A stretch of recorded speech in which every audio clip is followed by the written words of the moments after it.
বড়দা good morning.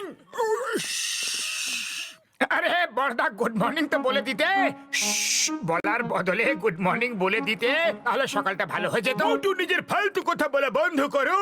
দেখছো না আমি কিছু এক্সপেরিমেন্ট করছি? হ্যাঁ, আরে এক্সপেরিমেন্ট করছো তো কোনো বড় মহান কাজ করছো না।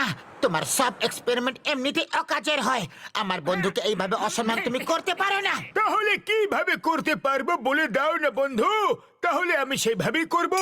আমি একজন সায়েন্টিস্ট, আমার লাইফে অনেক কাজ আছে, আর সব সময় হাসি ঠাট্টা আমি করতে পারবো না। আরে সায়েন্টিস্ট হয়ে গেছো তো তাতে কি হয়েছে গো?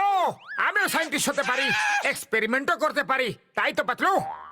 মোটু কেন নয়, কিন্তু কিন্তু কিন্তু কিছু নয়, আজ বড়দাকে দেখিয়ে দেবো যে আমিও সায়েন্টিস্ট হতে পারি। হ্যাঁ, হ্যাঁ।